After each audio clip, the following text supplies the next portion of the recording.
Steph Curry ng Santa Maria, Bulacan na kalaban namin, talagang hindi sumasablay. Foul counted pa. Sobrang hanip yung kamay nito. Maya-maya naman pinasayaw si Uncle Joey at na magkaroon ng konting space. Ayun na, bumitaw na naman. Ganda ng mga challenge sa kanya pero wala talaga. Hinahabol siya kahit saan. Pero wala ka talagang magagawa. So guys, ganito nangyayari sa amin sa bawat araw. Chine-check namin yung mga jersey sa dami ng orders. And kung hindi ka pa nakaka-order, pwede mo i-click yung link para makahabol ka. Pero very limited orders lang ang tinatanggap namin sa bawat araw. Kaya huwag ka magpapahuli. Sa bawat bili niyo po ng jersey, nakatulong na rin kayo sa mga missions na ginagawa namin. So guys, just click the link kung gusto niyo po makahabol sa Toy Story collection natin. At wag po kayo magpapahuli. Anyway, meron po muna akong gustong i-share sa inyo. Sabi sa 2 Timothy 2 verse 22, kaya iwasan mo ang masasamang hilig ng kabataan. Pagsikapan mong mamuhay ng matuwid, tapat, mapagmahal at may mabuting pakikitungo sa kapwa.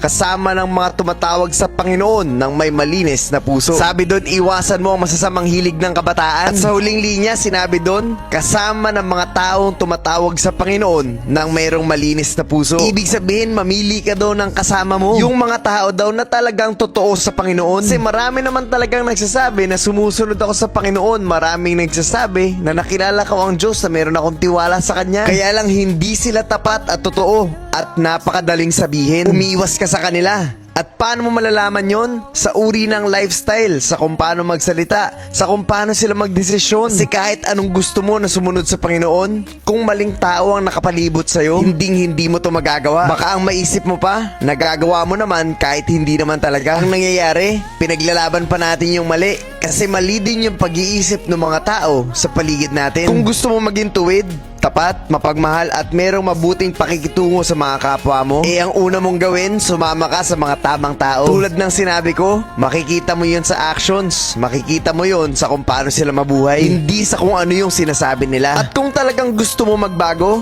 kailangan mo ang Panginoon dahil siya lang ang makakatulong sa'yo at wala nang iba. At sana po ay malinaw at naiintindihan niyo po talaga ang mensahe ng video na to. Guys, balik tayo dito sa laban na to kung saan nakalaban namin ng Steph Curry ng Santa Maria, Bulacan. Unang bitaw pa lang, ganyan kaagad yung nangyari. Ang bilis din niya mamasa. Ang ganda ng court vision, kaya ang dali ng score ng mga kampi niya. At dito 4-point play ang ginawa kahit na sinabayan na hindi talaga na ilang.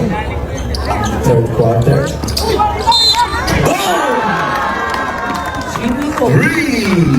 Hanap yung kamay nito. At hindi lang yun, dito pinasayaw niya rin ito si Uncle Joey. Tapos pagkaiwan nagkaroon ng konting space sinabayan, pero ganun pa rin.